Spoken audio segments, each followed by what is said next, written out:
I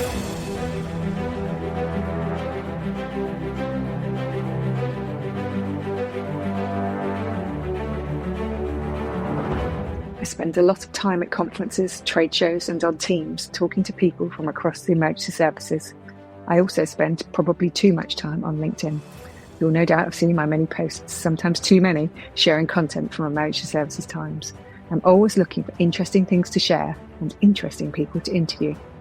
I'm Catherine Levin, and as editor of Emergency Services Times, I've been developing this podcast series to bring you some new voices. Today, we'll hear from London Fire Brigade Group Commander Lucy Macleod. I used to work for London Fire Brigade many moons ago, and I didn't know Lucy then. She tells me that she joined the service 17 years ago, and 2 years in, she moved to the operational side to become a firefighter. We talk about her career choices and what it's like to manage a busy borough in her current role as borough commander for Hammersmith and Fulham, coincidentally where she was brought up. We'll also learn from this conversation that Lucy wears many hats. I don't just mean her white helmet to show what rank she is on the fireground, but a plethora of interests and associations that sees her in spaces where women are not often found, technical rescue being just one of them.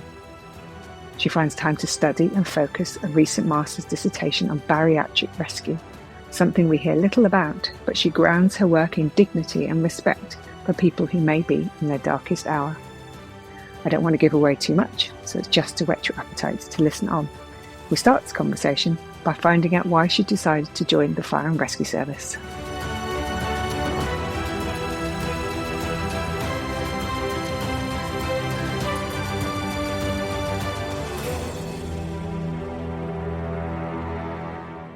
It's a little bit of a convoluted route. I joined late. I joined at 29 and I joined as in a non-operational role to start with as a trauma trainer, so delivering first aid to all the firefighters.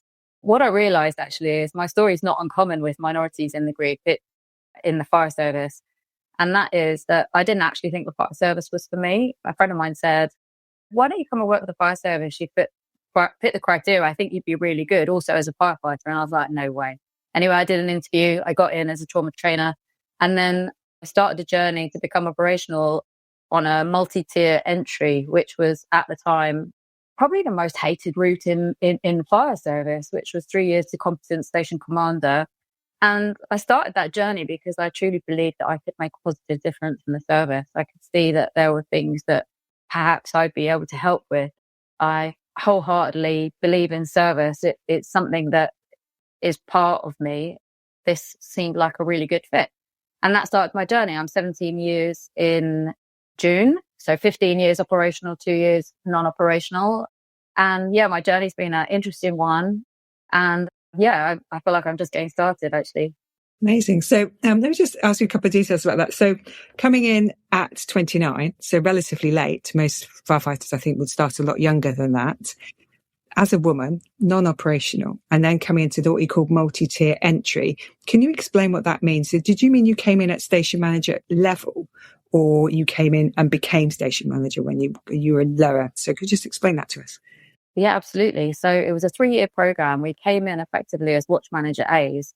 We went through all the standard training that all firefighters would go through, but we went out as incident commanders. And obviously I'm skipping quite a lot of stages here. There was huge amounts of pressure exams that we had to go through. There was only 4 of us. So I was the only woman. It hasn't been done since. I know that there's been an NSCC sort of drive to look at direct entry, and that's at station commander. So we had to go through those ranks, if you like.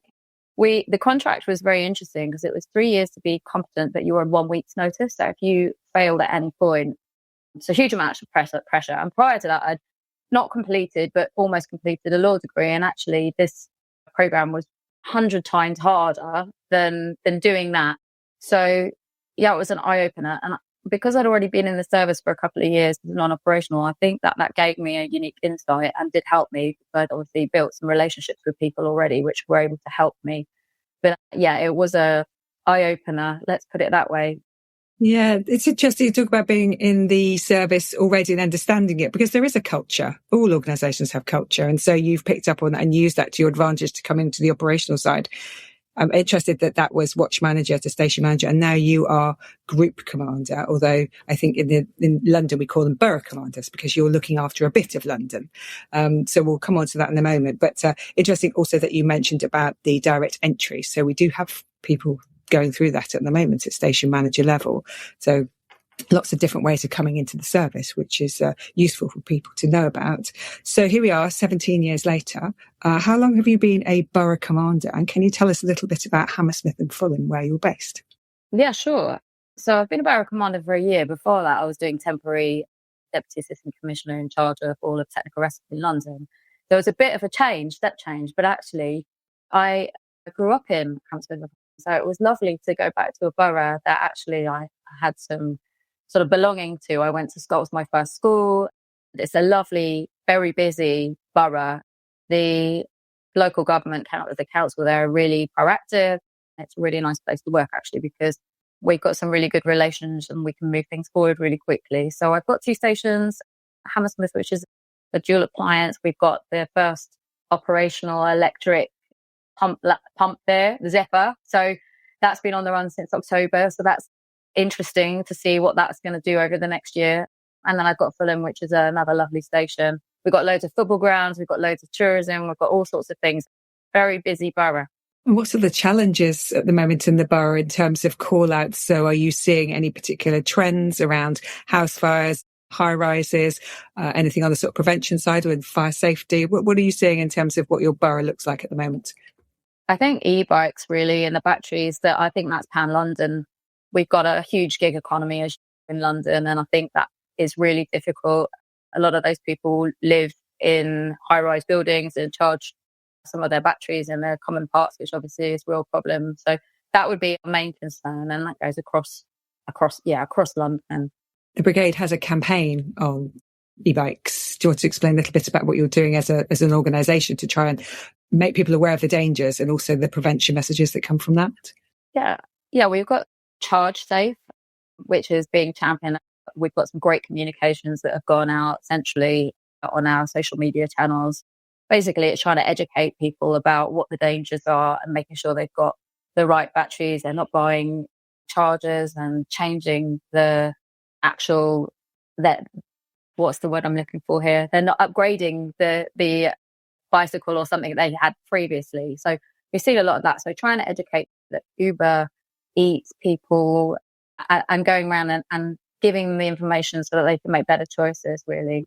And that partnership, the working that you have to do as a borough commander, working with the council, you mentioned them just now, but in terms of police and ambulance, how does that work when you're doing something like that, where you're talking about the fire risk in the home, but actually we see the police having now to use something like a Suron bike, having their own versions in order to chase the bikes, which are being upgraded and souped up, which are causing problems in terms of antisocial behaviour. So how do you work together in partnership to get a sort of a holistic view on a problem like that? We hit the nail on the head. Holistic collaborative work is where we're all under financial pressure. So having those regular meetings with the key partners, and we do that. We've got some great relations. We just got a new borough commander in the police over here, and he's very into reducing crime and working on the neighbourhood, getting people out. And so we're trying to support that as much as we possibly can. Yes, because very much the Met mantra, in fact, nationally, is this neighbourhood policing, the Bobby on the beat. You should know who your local police officer is. So in chimes, I think, with that agenda as well, being able to have more you working closely together, but also about those problems that are shared on the street. So let's turn now to talk about you and your dog. So you have a dog called Blue, who you have been working with, who's providing some help and support within the London Fire Brigade as a wellbeing dog. I wonder if you could tell us a little bit about Blue, about why you've decided to bring your dog into your professional life and what difference that's making at the brigade. Yeah. So how did Blue come about? Well, Blue, as you know, is a trauma and wellbeing dog. He's actually 3 on Wednesday. So he's started his career in London as a pup, and he basically, what I refer to him as is the buffer in a bridge. So he acts as a buffer when I talk about things about mental health, and then he bridges that conversation. And you've met him. He's a big fluff ball. He's bright blue eyes. He diffuses situations in it's really positive way, so that we can discuss things that are a little bit hard. I mean, if I turn up in uniform and talk to another person who's in a uniform environment and sort of say, well, how's your mental health? They're going to shut down. So he allows that pathway to be able to talk about something different. He comes from a place where I've known that dogs have always been good for mental health, but there's evidence to prove that. So positive interactions will lower your cortisol and up your feel-good hormones, so oxytocin, serotonin, all of those things. That's personal experience for me. So prior to being in the brigade, I had 2 dogs.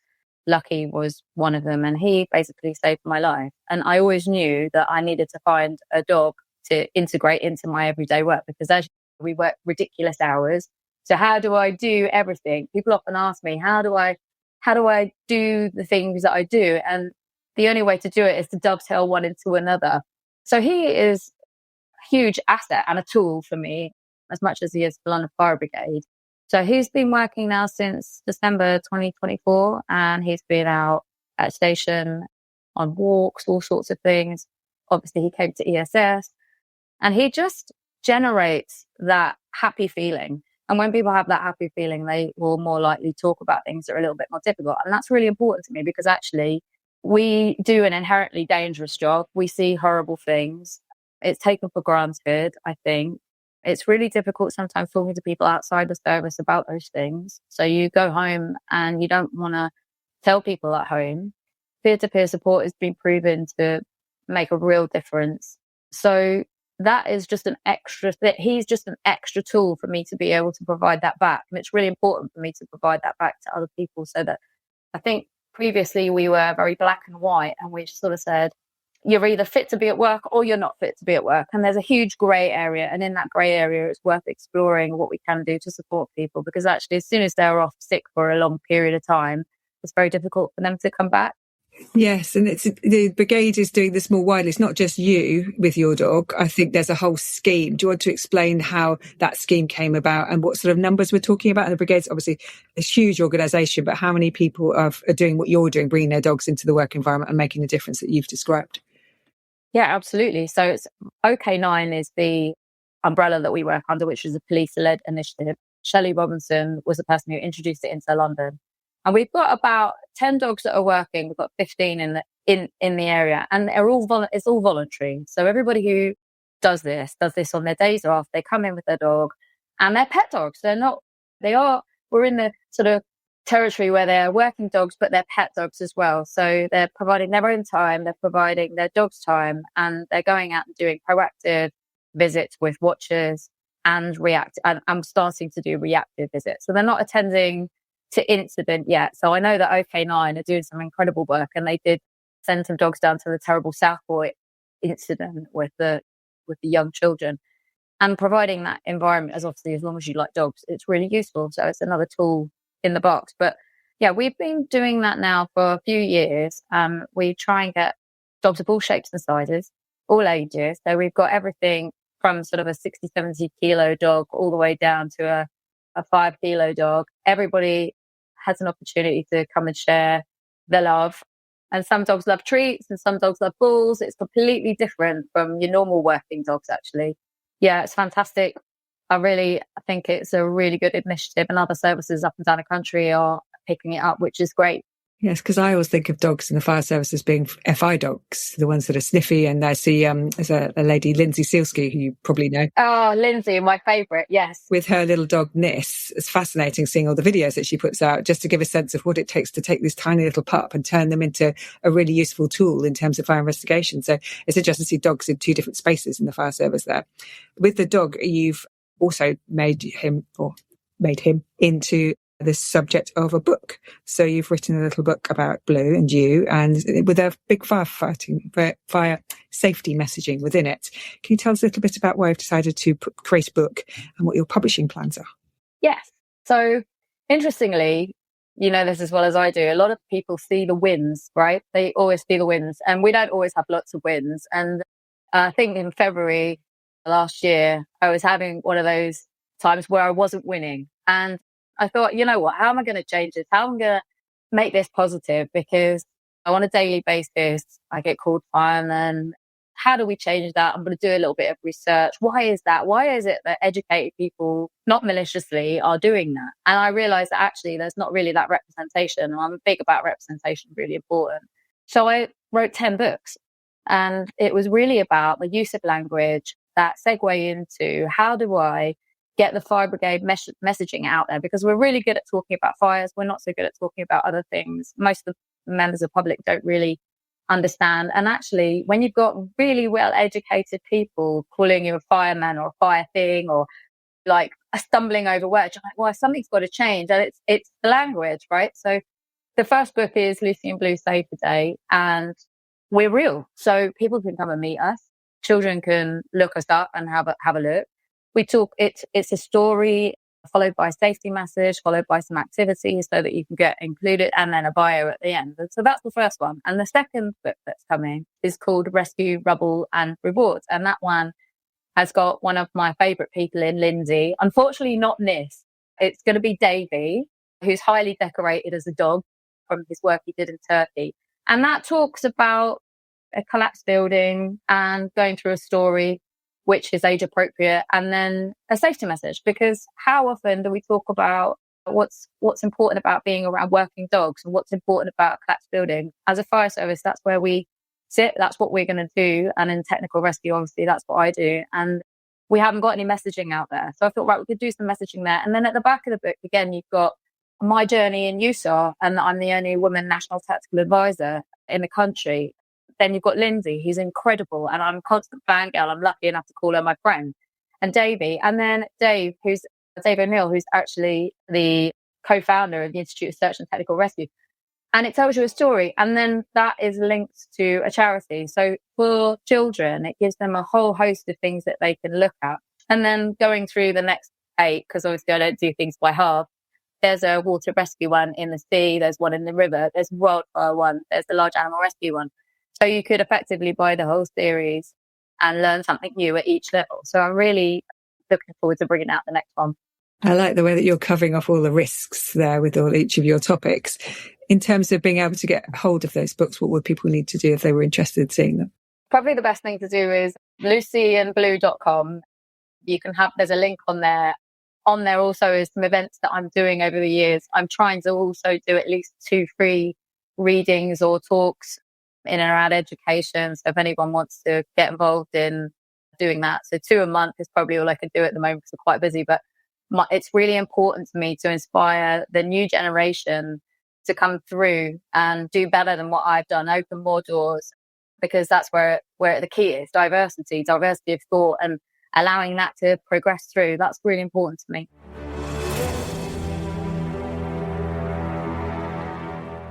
This episode of the Emergency Services Times podcast is sponsored by MSA Safety, proudly supporting emergency services and first responders on the front line. At MSA Safety, protecting first responders isn't just what we do, it's who we are. We work closely with fire and rescue services across the UK to develop and deliver safety solutions designed to meet your ever-evolving needs. That includes MSA Bristol Firefighter PPE, trusted by services across the UK and beyond, shaped through years of collaboration with frontline teams. It also includes our growing investment in innovation and technology, from the connected M1 SCBA modular solution to our agile, fully managed service model that helps keep crews protected and ready to respond. But for us, safety goes beyond equipment. We believe in standing shoulder to shoulder with the people who dedicate their lives to protecting others, whether it's supporting firefighter charities, backing mental health initiatives, or showing up for community events. MSA is proud to be part of the emergency services family.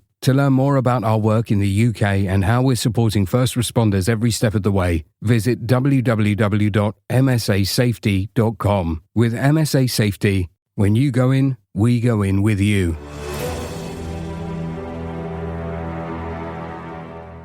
Yes, and I think grabbing children young is always a good start, isn't it? There's that key messaging that you give to them in terms of what's possible, what can they aspire to in the future.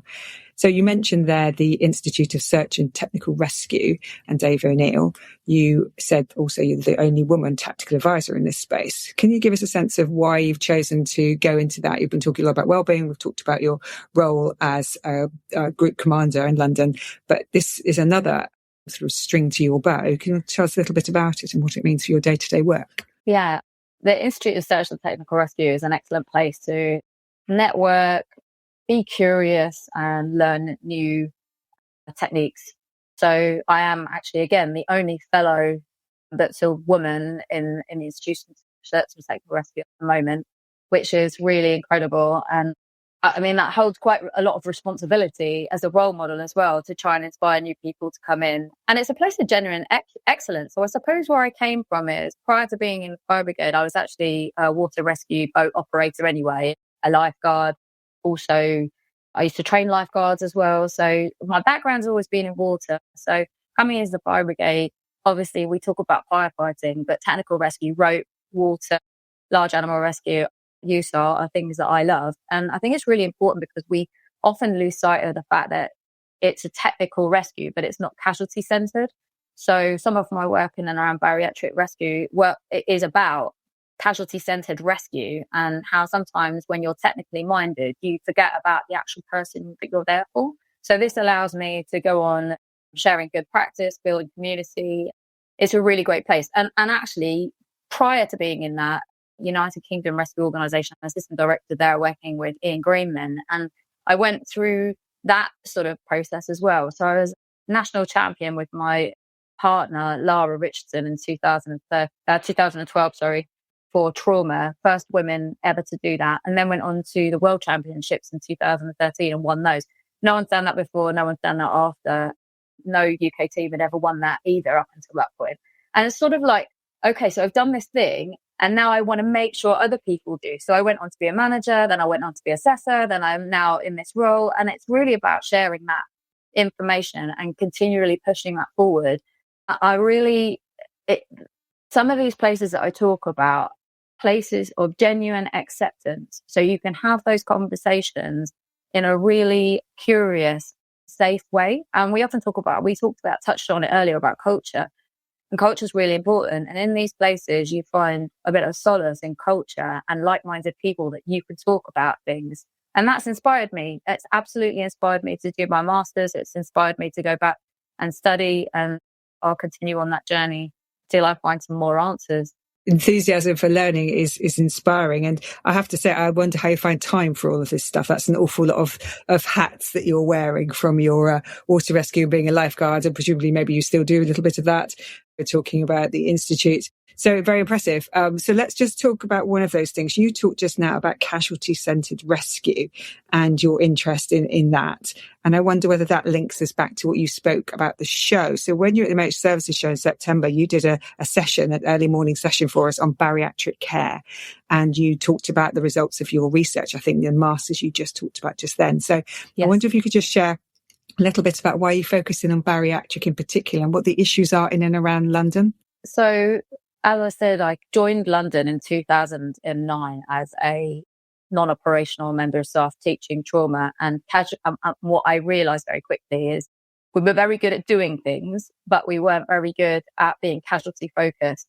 So we've moved forward in leaps and bounds, and that's the industry. But actually, sometimes the positions that we put people in were not best for them. And you can see that with the Exit Project, for example. They come around to the same conclusions, which is actually the casualty generally will put themselves in a position where they feel most comfortable and keep themselves alive. So if you think about bariatric rescue, and I tried to bring in a paper there about safety towards rescuers, but also to the person. So you're person-centered rather than actually technically what you're doing. Then that's where it started.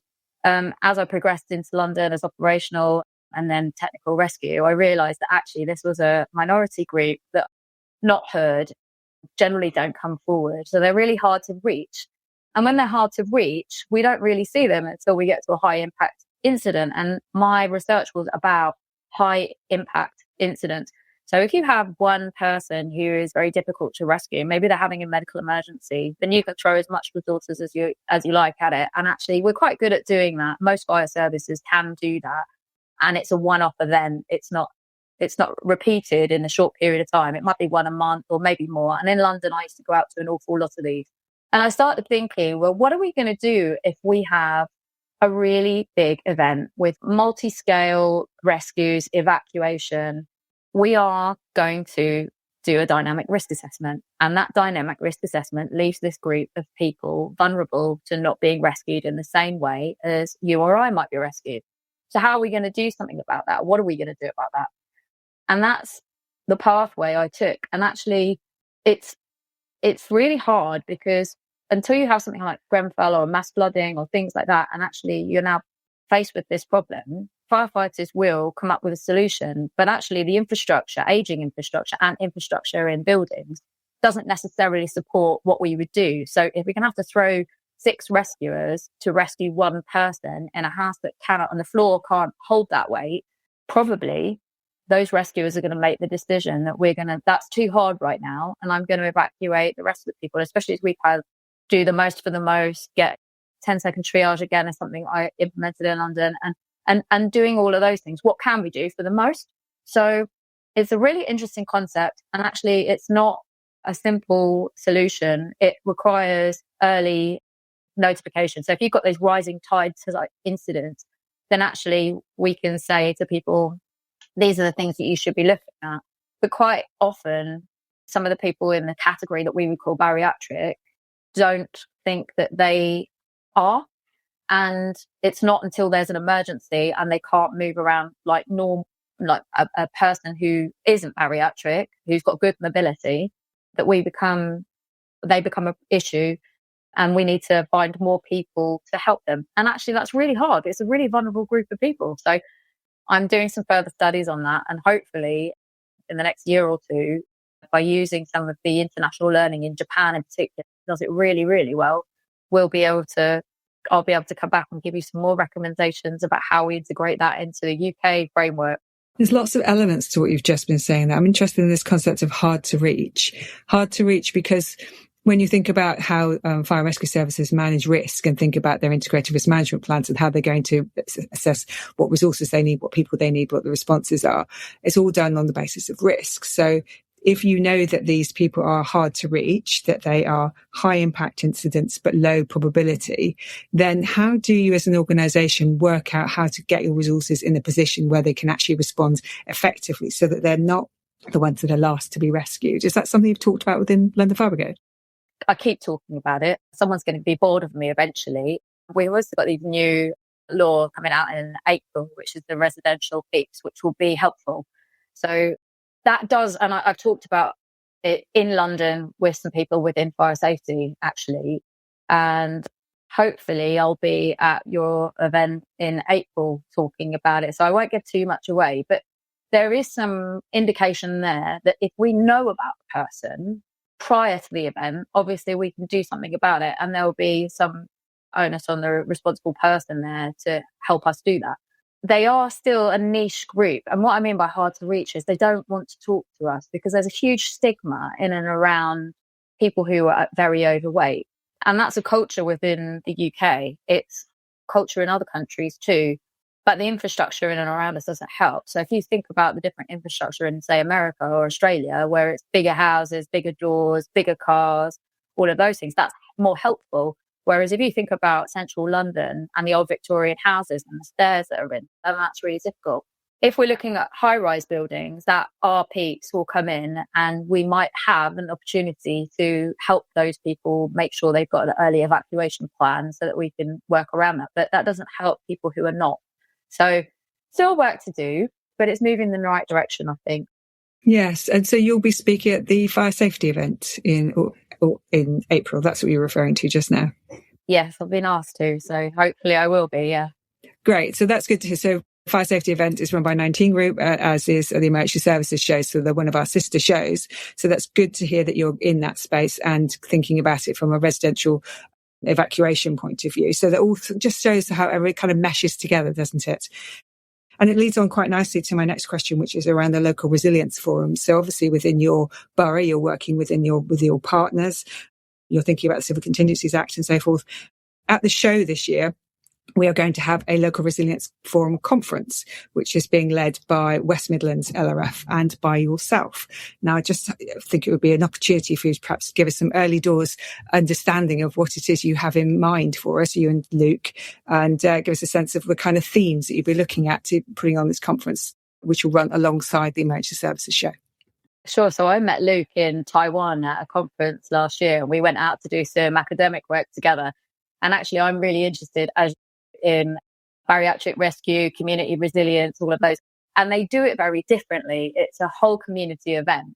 We're looking at the way that we would integrate that here. So you're looking preparedness, response, recovery, and the bounce back ability afterwards. And that's really rooted in community resilience. So how do you do that? Well, that's local work, that's early and ongoing work with the voluntary and faith sectors, and obviously the Civil Contingencies Act, and looking in and around mobilizing them and using those people to their best ability long before the recovery phase, which historically is what we've done, and sometimes not done very well. And obviously that's in inquiries that's come back. So it's trying to use academic, practitioner, panel-led discussions about those things. So I'm not going to give away too much, but we're looking at a holistic, whole systems approach, really, so that when the worst happens, local communities have the resilience to be able to act quickly and do what they need to do so that the finite resources from the emergency services are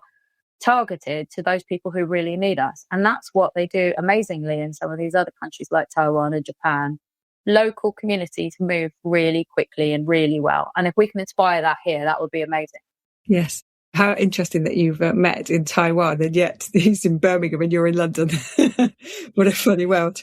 So a little bit of like a preview really of what we could expect from you at this conference. We will, just for people listening, be able to start sharing some of the detail of that.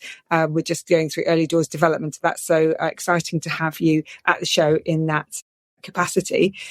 Just leads me to really come to our last topic, which is about awards and a little bit more about you. And I know you're a bit embarrassed to admit this, but yes, when I saw you in December at the Excellence in Fire and Emergency Awards, you picked up the award for Most Influential Woman in Fire. Now, I'm interested in that because when I originally, long time ago, used to work with Fire Magazine, I was the one that set up that award. So I think it's great each year to see who gets it. I'm fascinated by it, and I'm delighted that you got it this year. So my question to you is, what do you think it takes to be influential? And how can you make a difference as a woman working, particularly in the fire and rescue service? That's a big question. I've had a lot. I could answer it in many ways. I suppose, firstly, I was completely bowled over. I was in a really good category. And I think someone filmed me and you can see the absolute shock horror. Oh my God, it's me. I need to stand up and move. So I was incredibly grateful to be recognised. And I still am. Yes, I am a little bit embarrassed. I think a multifaceted, holistic approach. And like you said, I do a lot of different things, but they all, I think, is that I'm really passionate about. And I think that probably comes through in the work that I do. To be influential, I think it's not just saying things, it's doing things. It's actually it's evidence-based approach, isn't it, really? If we're honest, it's putting your money where your mouth is and going out and doing these things, being curious, being like, why is it like that? Can we change it? How can we change it? And change for positive change, not for the sake of change, is really important.